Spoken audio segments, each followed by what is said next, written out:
Craigach 4, Scotland, 1118. Iain, Laird of the MacKinnons, descendant of the powerful sons of Malcom, paced the confines of the hall below his chamber like an over-eager youth, a moniker he'd only recently shed. So much hope was affixed upon this birth.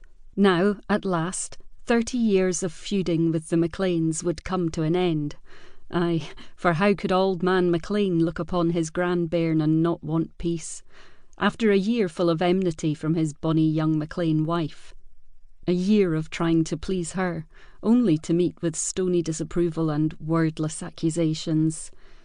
Even Iain felt burgeoning hope, for how could she look upon their babe, the life they'd created together, and not feel some measure, some small measure, of affection?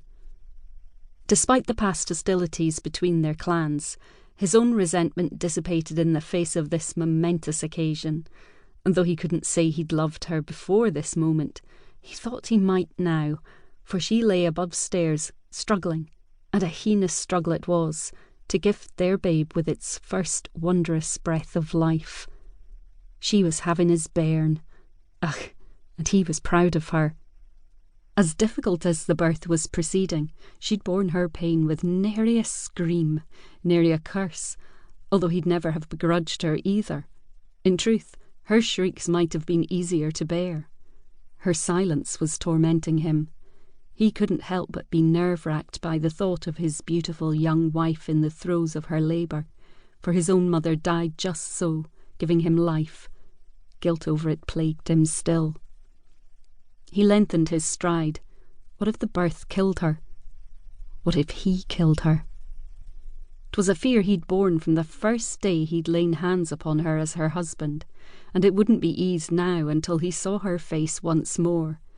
He would welcome even her sullen glances this moment. He'd bear them for the rest of his days if only she'd lived through this punishing birth. In fact, he swore that if his touch was truly so unbearable for her, he'd touch her no more. He'd grant her anything her heart desired, anything. And if she desired him not, then so be it. If she died, where then was their peace?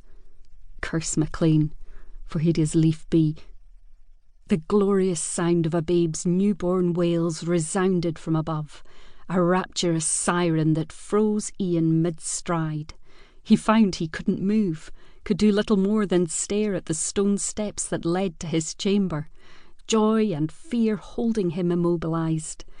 It seemed forever before he heard the heavy door above swing open and then the hastening footsteps. Maggie, his wife's maid, appeared on the stairwell. "A son, Laird!" she exclaimed, shouting down happily. "You've a son!" Those beautiful words freed Iain from his stupor.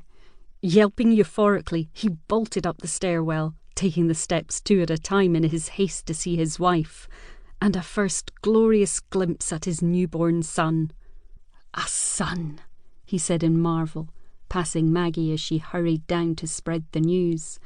She nodded, and joy surged through him. He wanted to kiss her fiercely, aye, even Maggie. Not even the midwife barring him entrance at the door diminished his spirits. The woman who had so long ago helped to deliver him unto the world thrust out her arms to keep him from entering his chamber. "She doesna wish to see ye, Iain." The piteous look that came over her face sent prickles down his spine. "No, as yet, she doesna." He braced himself to hear the worst. "Is she—" "As well as can be expected. The babe dinna wish to come, is all." She lowered her eyes, averting her gaze.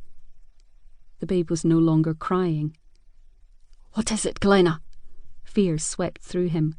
Unable to help himself, he seized her by the arms and fought the urge to thrust her aside, to see for himself. "What of the babe?" Glenna tilted him a sympathetic glance.